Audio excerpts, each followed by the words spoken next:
Hi guys, இன்னைக்கு நம்ம இந்த ட்ராமாவோட ஃபைனல் எபிசோட் தான் பார்க்க போகிறோம். இப்போது கம்பெனிக்காக ஜின்னை கல்யாணம் பண்ணுமான்னு சொல்லிட்டு ரொம்ப யோசிச்சுக்கிட்டே வரேன். கரெக்டாக அப்பா ஹாஸ்பிட்டல்லேருந்து வந்துட்டாரு. இத்தனை பிரச்சனை போயிட்டு இருக்கும்போது என்னால் எப்படி ஹாஸ்பிட்டலில் ரெஸ்ட் எடுத்துகிட்டு இருக்க முடியும்? நம்ம ஹுவா குரூப்போட அதிகப்படியான ஷேர் ஹோல்டராக இருக்கக்கூடிய அந்த ஃபாரின் கம்பெனியை வச்சிருக்கிறது வேற யாரும் இல்லை, நியானும் லூவும் தான். நம்ம ரெண்டு பேரையுமே அவங்க ரெண்டு பேரும் ஏமாற்றிட்டாங்க. ஹுவா குரூப்பை மொத்தமாக டேக் ஓவர் பண்ணுறது தான் அவங்களோட பிளானே. இல்லைப்பா, ஏதாச்சும் காரணம் இருக்குங்கிற மாதிரி இவ பேசவும், லூவை நான் கல்யாணம் பண்ணி 1 வருஷம் ஆனாலும் சுத்தமாக அவளை என்னால் புரிஞ்சுக்கவே முடியல. நீயும் கிட்டத்தட்ட 1 வருஷத்துக்கு மேலே டங்ஷியை பிரிஞ்சு இருந்திருக்க, இன்னும் நீ அவனை நம்புறியாமான்னு கேட்க, கண்டிப்பாக நான் அவனை நம்புறப்பா. அவன் என்னதான் திரும்பவும் என்னை ஏமாத்திருந்தாலும் அந்த கொலையை அவன் பண்ணலைன்னு எனக்கு நிறையவே நம்பிக்கை இருக்குன்னு சொல்றா. இல்ல பாரு, எல்லாமே என்னோட தப்பு தான். ஆபத்து தெரியாம வில்லனை வீட்டுக்குள்ள விட்டது என்னோட தப்பு தான் சொல்லிட்டு அப்பா கொஞ்சம் எமோஷனல் ஆகவும் ஹார்ட் பெயின் ஆக ஆரம்பிச்சிருச்சு. இந்தாங்க ஃபர்ஸ்ட் டேப்லெட் சாப்பிடுங்கன்னு சொல்லி டேப்லெட் எல்லாம் எடுத்து கொடுத்துட்டு, நீங்க கவலைப்படாதீங்கப்பா, நான் இருக்கேன், ஹுவா குரூப்பை நான் ப்ரொடெக்ட் பண்றேன், கண்டிப்பா நம்ம கம்பெனியை யாராலையும் எதுவும் பண்ண முடியாதுன்னு சொல்லி ஆறுதலா பேசிட்டு தங்ஷியோட கிளாஸ் டாக் இருக்கும் இல்லையா, அதை எடுத்து வச்சுட்டு ரொம்ப அழுகிறா. நீ இப்போ என்ன ஃபேஸ் பண்றதுனால எனக்கு தெரியாது, ஆனா எனக்கு உன் மேல நம்பிக்கை இருக்கு, திரும்பவும் என்னை ஏமாத்திரக்கூடாதுன்னு கடைசியாக சொல்லியிருப்பாள் அவன்கிட்ட. அதை நினச்சி பார்த்து ரொம்பவே அழுது முடிச்சுட்டு ஜினுக்கு கால் பண்ணி, உன்னை கல்யாணம் பண்ணிக்கிட்டா ஷேர் ஹோல்டரா ஜாயின் பண்ணிக்கலான்னு சொன்னல, அது இன்னும் வேலிடாக தானே இருக்குன்னு சொல்லிட்டு கேட்குறா. கட் பண்ணா இப்போ அவனை கல்யாணம் பண்ணிக்க போறேன்னு அனௌன்ஸ்மெண்ட்டே கொடுத்துட்டா. ஆனால் என்ன, மிஸ்டர் தங்ஷி கொலையில் சம்மந்தப்பட்டிருக்காருன்னு சொல்லி ஹனி லவ் ஜுவல்லரி எல்லாமே இப்போ ரிட்டர்ன் ஆகிட்டு இருக்குங்கிற மாதிரி சொல்ல, சரி நான் பார்த்துக்கிறேன்னு சொல்லிட்டு அனுப்பி வச்சுட்டு இருக்கா. அப்போது ஜின் வந்து, நெக்ஸ்ட் வீக் நம்மளோட வெட்டிங்னு அனௌன்ஸ் பண்ணாலும் பரவாயில்ல, நான் ஏதோ உன்னை ஃபோர்ஸ் பண்ணுற மாதிரி இருக்கு, இப்போ கூட ஒன்றும் பிரச்சனை இல்லை, நம்ம அதை கேன்சல் பண்ணிடலான்னு கேட்க, இல்லை நீ எல்லாம் என்ன ஃபோர்ஸ் பண்ணல, இது என்னோட தப்பு தாங்கிற மாதிரி இவ சொல்லவும், எனிவே உனக்கு நான் இப்படி பயன்படுறது எனக்கு ரொம்ப சந்தோஷமா இருக்குன்னு சொல்லிட்டு கையை பிடிக்க, சாரி எனக்கு கொஞ்சம் டைம் வேணும், என்னோட பழைய ஃபீலிங்ஸ் எல்லாம் நான் ஓவர் கம் பண்ணி வரணும் இல்லையான்னு சொல்லிட்டு கையை எடுத்துக்கிட்டா. நீ பாஸ்ட்டை மறக்கணும்னா ப்ரெசென்ட்டில் நீ சேஞ்ச் ஆகணும், அப்போ தான் உன்னால் ஓவர் கம் பண்ணி வரவே முடியும்னு சொல்லிட்டு ஷாப்பிங் கூப்பிட்டு வந்திருக்கான். அவளோட ஹேர் ஸ்டைல், ட்ரெஸ்ஸிங் சென்ஸ் நீ மொத்தமாக மாற்றியாச்சு, எனக்கு இது செட் ஆகாத மாதிரி தோணுதுங்க. இல்லை நீ இதில் ரொம்ப அழகாக இருக்குன்னு சொல்லிட்டு அப்படியே அவளை கிஸ் பண்ண வரவும் அவள் திரும்பிக்கிட்டாளாம். சாரி, உன்னோட அப்பா திரும்ப ஹாஸ்பிட்டல் போயிட்டார் இல்லையா, தனியாக தானே இருக்க போகிற, நம்ம இப்படியும் கல்யாணம் பண்ணிக்க போகிறோம், ஸோ வாவே என்னோட வீட்லேயே ஸ்டே பண்ணுன்னு சொல்லி கூப்பிட, இவளுக்கு மனசே இல்லைனாலும் சரின்னு ஒத்துக்கிட்டா. இப்போ நைட் டின்னருக்கு சாப்பிட வரவும் பழையபடி ட்ரெஸ்க்கு சேஞ்ச் பண்ணி வந்துட்டா. சாரி எனக்கு அது சுத்தமாக செட் ஆகலாம் தான் மாற்றிட்டங்குவோம், ஓகே பரவாயில்ல சாப்பிடுன்னு சொல்லிட்டு சாப்பிட வைக்கிறானா. அதில் ஒரு ஃபுட் கூட இவளுக்கு பிடிச்ச மாதிரியே இல்லை, அந்த ஃப்ளேவர் இவளுக்கு சுத்தமாக பிடிக்கவே இல்லை, அதனால இல்லை எனக்கு வயிறு ஃபுல்லாகிடுச்சு அப்படி சொல்லிட்டு போயிட்டா. வந்து படுத்தா தூக்கமே இல்லை, பயங்கர பசி. சரி நான் ஆர்டர் பண்ணி வாங்க வந்தா அதை முன்கூட்டியே அவன் வாங்கிட்டானா, நான் தான் ஆர்டர் பண்ணேன் அப்படி சொல்லிட்டு அதை வாங்க வரவும், இது அன்ஹெல்தி, நீ சாப்பிடக்கூடாதுன்னு சொல்லிட்டு குப்பை தொட்டிக்குள்ள போட்டான். உனக்கு வேணாம்னா சாப்பிடாத, நான்லாம் அதை ஆர்டர் பண்ண அப்படி சொல்லிட்டு கேட்கவும், உனக்கு வேணும்னா நானே குக் பண்ணி தரேன்னு சொல்லிட்டு போறானா, ஒன்றும் தேவையில்ல எனக்கு அப்படி ஒன்றும் பசிக்கலன்னு சொல்லிட்டு உள்ள கோச்சிட்டு போயிட்டா. ஜெனி இப்படி ஸ்டெப்பனா நடந்துக்கவே மாட்டான், ஆனா இப்போ மட்டும் எதுக்காக இப்படி நடந்துக்கிறான்னு சொல்லிட்டு ஒண்ணுமே புரியல. எனக்கு பார்பிக்யூ சாப்பிடணும் போல இருக்கேன்னு அதை திங்க் பண்ணும்போது ஹீரோவோட ஞாபகம் தான் வருது. தங்ஷி நீ இப்போ எங்க தான் இருக்க அப்படி சொல்லிட்டு ஃபீல் பண்றா. நெக்ஸ்ட் டே எழுந்து வர அவன் நேரத்திலேயே ஆஃபீஸ் வேலை இருக்குன்னு போயிட்டான். உனக்காக நான் இதை குக் பண்ணி வச்சிருக்கேன், எல்லாத்தையும் சீக்கிரமா சாப்பிட்டுக்கோன்னு சொல்லி எழுதி வச்சுட்டு போயிருக்கான். இப்போவும் அவளுக்கு பிடிக்காத ஃப்ளேவரில் தான் செஞ்சு வச்சிருக்கான். அப்போ தங்ஷி இன்னும் கிடைக்கவே இல்லை அப்படிங்கிற மாதிரி நியூஸ் தெரியவும், எவ்வளோ நாள் ஆயிடுச்சு எங்கே தான் போயிட்டானான்னு யோசிக்கிறான். அப்போ கரெக்டாக காலிங் பெல் அடிக்க வந்து ஓப்பன் பண்ணா வெளியே நிற்கிறது தங்ஷி. இவளை பார்த்ததும் கிஸ் பண்ண ஆரம்பிச்சிட்டான். 2 பேரும் பயங்கரமாக கிஸ் பண்ண பல்லாருன்னு அவன் அறிஞ்சு, இத்தனை நாள் எங்கே தங்ஷி போனேன், உன்னை போலீஸ் தேடிட்டு இருக்காங்கிறது உனக்கு தெரியுமா இல்லையா, சரி எதுக்காக ஏன்ட்ட இருந்தும் மறைஞ்சு இருந்தேன்னு சொல்லிட்டு அவளுக்கு ரொம்ப ஃபீல் ஆயிடுச்சு. நீ சின்ன மட்டும் கல்யாணம் பண்ணிக்காத, உங்க வெட்டிங் அனௌன்ஸ்மெண்ட் பார்த்தேன், லூவை நான் ஒண்ணுமே பண்ணல, அவளை கொன்னது வேற யாரோங்க, அப்படியா அப்ப எதுக்காக அவளோட சேர்ந்துக்கிட்டு எங்க கம்பெனியவே மொத்தமா அழிக்க பார்த்தேன்னு கேட்க, அவளோட சேர்ந்தது எல்லாம் உண்மைதான், ஆனா உங்க கம்பெனியை டேக் ஓவர் பண்ணணுங்கிற ஆசை எனக்கு கிடையாது, உன்னை நான் எப்பவுமே ஹர்ட் பண்ணவே மாட்டேன், ஆனா திரும்பவும் என்கிட்ட போய் சொல்லிட்டலன்னு இவ கேட்கவும், என்னை மன்னிச்சிட்டு சூசியான்னு சொல்லிட்டு திரும்ப 2 பேரும் கிஸ் பண்ணேன், நான் உன்னை ரொம்ப மிஸ் பண்ணேன்னு சொல்லிட்டு இவளும் கிஸ் பண்ணேன். வெளியே ஜின்னு ஓப்பன் பண்ண ட்ரை பண்ணிட்டு இருக்கான், உள்ள இருந்து லாக் பண்ணதால ஓப்பன் பண்ண முடியல. இவளுக்கு கால் பண்ணி பார்க்கவும் உள்ளதான் ரிங் ஆகுதா. ஸோ கார்டை எடுத்து ஓப்பன் பண்ண வரவும் கரெக்டாக இவ ஓப்பன் பண்ணிட்டா. ஹீரோ தான் உள்ள வந்துட்டான்னு சொல்லிட்டு அவனை தான் தேடிட்டு இருக்கானா. தனியாக இருக்கிறது சேஃப் இல்லைல்ல, அதனால தான் லாக் பண்ணி வச்சுட்டேன்னு இவ அப்படியே சமாளிக்கிறா. கவலைப்படாத, மேரேஜ்க்கு அப்புறமா நான் உன்னை நல்லபடியாக பார்த்துப்பேன்னு கையை பிடிக்க, அதை அப்படியே எடுத்துட்டு, நீ நீ என்ன சீக்கிரமா வந்துட்டேன்னு கேட்குறா. ஆஃப்டர்நூன் மீட்டிங் கேன்சல் ஆயிடுச்சு, அதனால தான் வந்துட்டேன். உன்னோட டைம் ஸ்பெண்ட் பண்ணுவோம்லங்கும் போது வா நம்ம 2 பேரும் மூவி போகலான்னு கூப்பிடுறா. ஃபர்ஸ்ட் டைம் என்ன கூப்பிடுறியன்னு கேட்க பார்த்து ரொம்ப நாள் ஆச்சு அதனால தான் சொல்லிட்டு டப்புன்னு உள்ள போய் கதவை லாக் பண்றா. உள்ளதான் ஹீரோ இருக்கான். உடனே அவன் கிஸ் பண்ண ஆரம்பிக்க வெளியே ஜின் இருக்கான். உன்னை பார்த்தா போலீஸை கூப்பிட்டுருவோம், உனக்கு பயமா இல்லையான்னு இவ கேட்கிறாளாம். அவனை மட்டும் கல்யாணம் பண்ணிக்காத, அவனை நம்பாத, நான் சால்வ் பண்ண வேண்டிய விஷயம் நிறையா இருக்கு, ஒரு 1 வீக் மட்டும் எனக்கு டைம் கொடு, உனக்கான எல்லா பதிலையும் நான் கொடுக்குறேன்னு சொல்லிட்டு திரும்ப கிஸ் பண்ண வர அவ ஸ்டாப் பண்ணிட்டு எங்க கம்பெனிக்கு எதுவும் ஆக நான் விட மாட்டேன்னு சொல்லிட்டு வெளியே வரா. என்ன ஃபேஸ்லாம் ரெட்டாக இருக்குன்னு இவன் கேட்கவும் அதெல்லாம் ஒன்றும் இல்லை, எக்ஸைட்டாக இருக்குங்கிறா. சரிவா ஹாரர் மூவி பார்க்கலான்னு கூப்பிட்டு போயிட திரும்பி வந்ததும் நம்ம பார்த்தது second part, first part download பண்ணி பார்க்கலாங்க, எனக்கு ஹாரர் மூவியெல்லாம் அவ்வளோ பிடிக்காதுங்கிறா. அதே அப்படி சொல்கிறேன், பார்க்க எல்லாம் பிடிக்கும், இன்னைக்கு நைட் நம்ம 2 பேரும் சேர்ந்து பார்க்கலாம், என்கிட்ட டிவிடி எல்லாம் இருக்குன்னு சொல்ல இல்லை ஜின் எனக்கு ரொம்ப டயர்டாக இருக்குது, நான் போய் தூங்குறேன்னு சொல்லிட்டு உள்ளே போயிட்டா. இந்த பக்கம் நம்ம ஹீரோவை காட்ட அவன் ஒரு லாயரை தான் மீட் பண்ணுறான். நம்ம ஹீரோயினுக்கு முன்னாடி ஒரு அக்கா இருந்திருக்கா, அவள் இவ்வளோ மாதிரியே தான் இருப்பா. அவளோட பேரு ஹுவா ரூ யூ. காலேஜில் ஜின்னும் ஹீரோயினோட அக்காவும் லவ் பண்ணிட்டு இருந்திருக்காங்க.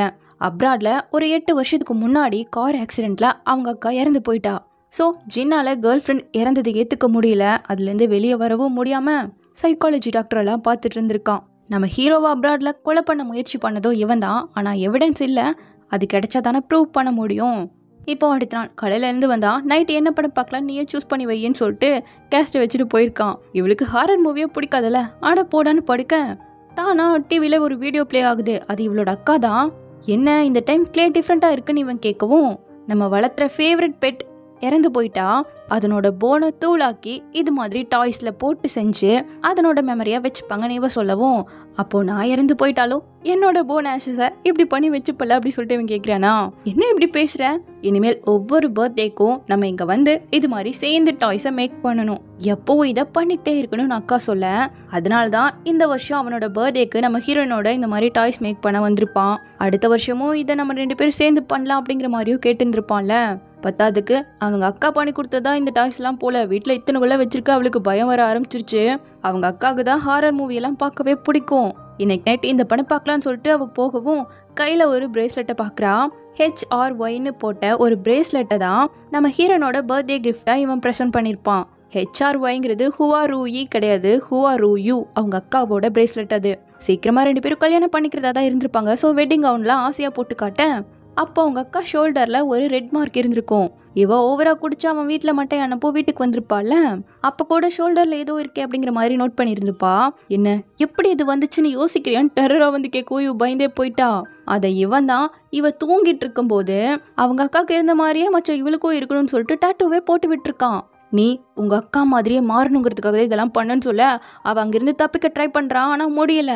பிடிச்சிட்டு வந்து வாய் கை எல்லாம் கட்டி போட்டு வச்சுட்டான். நீ அவளை விட ரொம்பவே டிஃப்ரெண்டா இருக்க. அவ எப்பவும் ஜாக்கெட்ஸ் தான் வியர் பண்ணுவா, நீ எப்பவும் கவுன்ஸ் தான் போட்டுட்டு இருக்க. அவளுக்கு வசாபினா ரொம்ப பிடிக்கும், ஆனா உனக்கு சுத்தமா பிடிக்கல. அவளுக்கு ஹாரர் படம் ராக் மியூசிக் எல்லாம் ரொம்ப பிடிக்கும், உனக்கு அது சுத்தமா பிடிக்கிறது இல்ல. அவளை மாதிரியே நீ மாறணும்னு ஒவ்வொரு விஷயத்திலும் நான் எவ்வளோ எஃபோர்ட் போட்டிருக்கேன்னு உனக்கு தெரியுமா? அவ கையில ஒரு தீக்காயம் கூட இருக்கும். காலேஜ் படிக்கும்போது ட்ரிப்ல சமைக்கும் போது அவளுக்கு ஏற்பட்டது. அதே மாதிரி உனக்கும் இருக்கணும்ல அப்படி சொல்லிட்டு சூடு வச்சுட்டான் போல, என்னன்னு தெரியல. அப்படியே கட் பண்ணா அவங்க 2 பேருக்கு தான் வெட்டிங்கு. நம்ம ஹீரோயினுக்கு சுத்தமா முகமே இல்ல, கையில பொக்கேவோட வந்துட்டு இருக்கா. ஃபைனலி நீ என்னோட ஒய்ஃப் ஆகிட்டன்னு இவ சொல்ல கரெக்டா நம்ம ஹீரோ வரான். ஜூசியா கவலைப்படாத, உனக்காக நான் இருக்குன்னு சொல்லிட்டு வந்து நிக்க தங்ஷி இங்கிருந்து ஓடிடுன்னு சொல்றா. போலீஸ் வந்துகிட்டே இருக்காங்க. லூவை கொண்டுட்டு எஸ்கேப் ஆக ட்ரை பண்றியா? அதெல்லாம் முடியாதுங்க.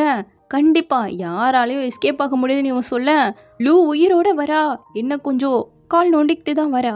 லூ இன்னும் சாகலையா நீ அப்படி சொல்லிட்டு இவன் கேட்க அன்னைக்கு 2 பேரும் மீட் பண்ணிட்டு போயிருந்துருப்பாங்கல்ல. அதுக்கப்புறமா வந்துட்டு வந்து நீ தானே தங்ஷியை கொல்ல பார்த்த, அந்த சூப்பர் மார்க்கெட்ல ஃபயர் ஆக்சிடென்ட்டை ஏற்படுத்தி அவனை கொல்ல ட்ரை பண்ணது நீ தானே? எனக்கு தெரியும், என்கிட்ட எவிடன்ஸ் இருக்கு.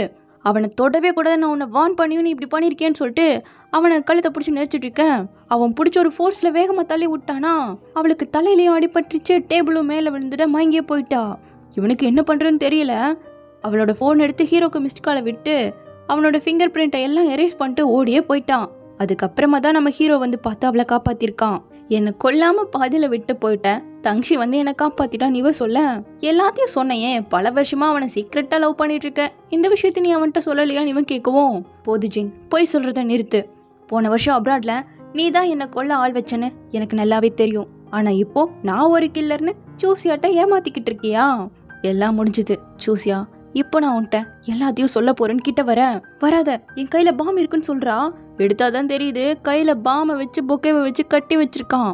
பாம பார்த்து வெட்டிங்க்கு வந்தவங்க எல்லாம் ஓட நம்ம ஹீரோனுக்கு கையெல்லாம் நடுங்க.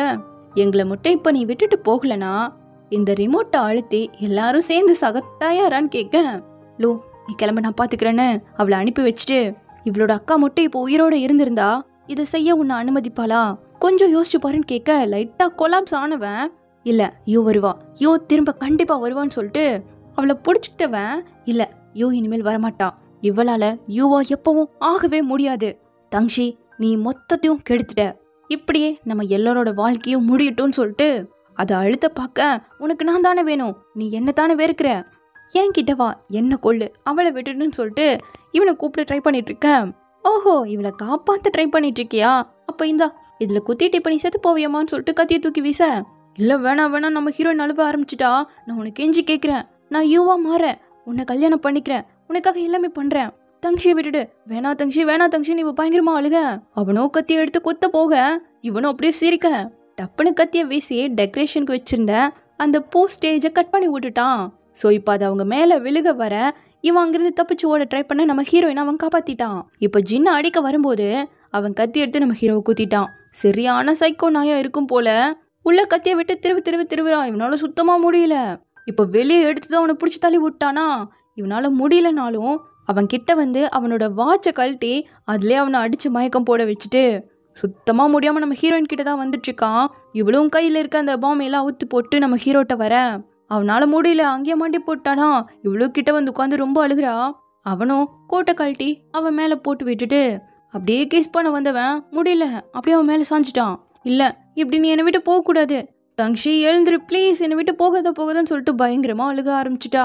தென் அப்படியே கட் பண்ண ஜின்னை வந்துட்டு அரெஸ்ட் பண்ணிட்டாங்க. இப்போ அவனோட கேஸ் கோர்ட்டில் தான் போயிட்டுருக்கு. அப்படியே ஹாஸ்பிட்டலில் காட்ட லூ பார்க்க வந்திருக்கா, எப்படி இருக்கான்னு கேட்கவும், இப்போ தான் இவனுக்கு சர்ஜரி முடிஞ்சிருக்கு, கொஞ்சம் நேரத்தில் எழுந்துருவான் டாக்டர் சொன்னாங்கன்னு சொல்ல, சந்தோஷம் கேள்விப்பட்டேன். ஜின் போலீஸ்கிட்ட எல்லா உண்மையும் சொல்லிட்டான். நம்மங்க ஜின் என்னோட அக்காவை லவ் பண்ணான். சீக்கிரமாகவே 2 பேரும் கல்யாணம் பண்ணிக்க போகிறதா இருந்தாங்க. ஆனால் திடீர்னு அவன் இறந்து போனதால அவனால் அதெல்லாம் ஹேண்டில் பண்ண முடியல. திரும்ப என்னை பார்த்ததால, அதுவும் என் அக்காவோட ட்ரெஸ்ஸை நான் என்னைக்கு அவன் முன்னாடி போட்டு வந்தனோ அப்பத்துல இருந்து தான் அவனோட நடவடிக்கையே சேஞ்ச் ஆக ஆரம்பிச்சிது. சொல்லப்போனால் இதெல்லாமே என் அக்காவை நினச்சி தான் பண்ணியிருக்கான்னு சொல்ல, நான் கூட அவனை கிரேசின்னு நினச்சேன். ஆனால் இவன் ரொமான்டிக் ஃபுல்லாக இருக்கான். எனிவே நானும் நிறைய தப்பு பண்ணியிருக்கேன், என்னை மன்னிச்சிட்டு சூசியா. எல்லாமே நான் தங்ஷிக்காக தான் பண்ணேன். பட் இவன் உன்னை ரொம்ப லவ் பண்ணுறான், அவனை நல்லா பார்த்துக்கோன்னு சொல்லிட்டு வெளியே வர கரெக்டாக அப்பா வராரு. ஹுவாவோட அப்பா, லூவோட ஹஸ்பண்ட் தான். டாக்டர் உன்னோட காலுன்னு இவர் சொல்லவும், இது எப்போவுமே இப்படி தான் இருக்கும், கர்மா என்ன தண்டிச்சிருச்சுல அப்படின்னு இவர் சொல்லவும், அவர் டிவோர்ஸ் அக்ரிமெண்ட்டை காட்டுறாரு. அதில் ஒரு ஹோட்டலை இவங்களுக்கே கொடுத்துட்டாரு. உனக்கு மேனேஜ்மெண்ட் ஸ்கில் இருக்குன்னு எனக்கு தெரியும், ஹுவா குரூப்பை என்னால் உனக்கு கொடுக்க முடியாது, அதனால தான் இந்த ஹோட்டலை கொடுத்தேன். இது இங்கிலாண்டில் இருக்கு, ரொம்ப பாரம்பரியமான ஒன்று, நீ நல்லா பார்த்துப்பேன்னு எனக்கு நம்பிக்கை இருக்கு, நல்லா இருந்தால் போதும்னு சொல்லிட்டு கிளம்பிட்டாரு. இவளுக்கே கண் கலங்கிடுச்சு. இங்கே நம்ம ஹீரோயின் வந்து பார்க்க ஹீரோ எழுந்து நிற்கிறான். தங்ஷி எழுந்துட்டியான்னு சொல்லிட்டு ஹாப்பியாக வந்து ஹக் பண்ண, யார் நீன்னு கேட்குறான். என்ன உனக்கு ஞாபகம் இல்லையான்னு கேட்க, இல்லைங்கிறான். மயங்கினாலாம் மறந்துட மாட்டேன். தங்ஷி பேர் உனக்கு ஞாபகம் இல்லையான்னு கேட்க, இல்லைங்கிறான். நியான் அது வேறு மாதிரி நிறைய ஞாபகம் இருக்கே, உன்னோட ஃபியூனரலில் தான் நம்ம மீட் பண்ணோம், என்னை கிஸ் கூட பண்ணியங்க, எப்படி கிஸ் பண்ணுன்னு கேட்குறான். இப்படி தான் கிஸ் பண்ணணும்னு இவ கிஸ் பண்ணவும் 2 பேரும் கிஸ் பண்ண ஆரம்பிச்சிட்டாங்க. அப்போது கழுத்தில் அடிபட்டிருக்கிறத பார்த்ததும் ஜின் தான் இது பண்ணானு கேட்க, ஆமாம் அடப்பாவே திரும்பவும் என்கிட்ட போய் சொல்லிட்டேன்னு இவ கேட்க, இது வரைக்கும் கில்லரை யாருன்னு தெரியாமல் அவன் என் பக்கத்தில் இருக்க வாய்ப்பு இருக்குங்கிறதுக்காக தான் உன்கிட்ட நான் எதையும் சொல்லாமல் மறைச்சேன். இனிமேல் உன்கிட்ட எதையும் மறைக்கவும் மாட்டேன், போயும் சொல்ல மாட்டேன், என்னை நம்ப சூசியாங்க. கண்டிப்பாக லாஸ்ட் டைம் உன்னை நம்புறேன்னு சொல்லிட்டு அப்படியே 2 பேரும் ஹக் பண்ணிக்கிட்டாங்க. கட் பண்ணால் இப்போ ஒரு ப்ரெஸ் மீட் வச்சுருக்கா. நான் ஹுவா ரூயி, வாங்மோவோட பிரசிடென்ட். லாஸ்ட் இயர் ஹனி லவோட ஜுவல்லரி சீரீஸ் ரொம்ப நல்லா போயிருந்தது. லாஸ்ட் இயர் சொல்லப்போனால் நம்மளோட ட்ரெடிஷ்னல் டிசைன் தான் சாம்பியனாகவே இருந்தது. ஸோ இந்த வருஷம் நம்ம புதுசாக ட்ராகன் இயர் கலெக்ஷன் தான் லான்ச் பண்ண போகிறோம். ஸோ எங்களோட புது ப்ராடக்ட் லான்ச்சிங் ஈவெண்ட் இப்படியே தொடங்குதுன்னு சொல்லிட்டு இந்த வருஷம் ஒரு புது டிசைனை கொடுத்துருக்காங்க. தென்னை அப்படியே கட் பண்ணி வீட்டில் கொஞ்சம் ஓவர் வேலையாகிடுச்சு. கரெக்டாக ஹீரோ வந்து ரொமான்ஸை ஸ்டார்ட் பண்ண, அப்பா வேற அடுத்த வருஷம் ரிட்டையர் ஆக போகிறாரு. ஹுவா குரூப்போட வாரிசா மொத்தத்தையும் நான் தானே ஹேண்டில் பண்ணணும், நிறையா வேலை இருக்குது, கொஞ்சம் என்னை டிஸ்டர்ப் பண்ணாமல் இருப்பியாமான்னு சொல்லிட்டு போக டப்புன்னு அவளை பிடிச்சி நமக்கு இப்போது அஃபிஷியலாக கல்யாணம் ஆகிடுச்சு, உன் அப்பாவுக்கு பேர் பிள்ளையை பார்க்கணுமா இல்லையான்னு சொல்லிட்டு 2 பேரும் ரொமான்ஸை ஸ்டார்ட் பண்ணிட்டாங்க. தென் இப்போ அப்படியே கட் பண்ண இப்போ ஆஃபீஸ் வந்திருக்கான். அப்போது ஒரு பொக்கே ஹீரோ அனுப்பி வச்சுருக்கான். இன்னைக்கு நம்ம பார்க்கில் மீட் பண்ணலான்னு சொல்லி கூப்பிட்ருக்கான். ஸோ இப்போ அப்படியே அழகாக ட்ரெஸ் பண்ணிட்டு வரேன். பார்பிக்யூ சாப்பிடும்போது கிஸ் பண்ணாங்க இல்லையா, அந்த ஃபோட்டோ இருக்குது. நான் சீக்ரெட்டாக ஃபோட்டோ எடுத்து வச்சிருக்கியான்னு சொல்லிட்டு அடுத்ததுக்கு போக டேண்டலைன்ஸ் இருக்குது. அது அவன் கூட ஊத ட்ரை பண்ணியிருப்பான்.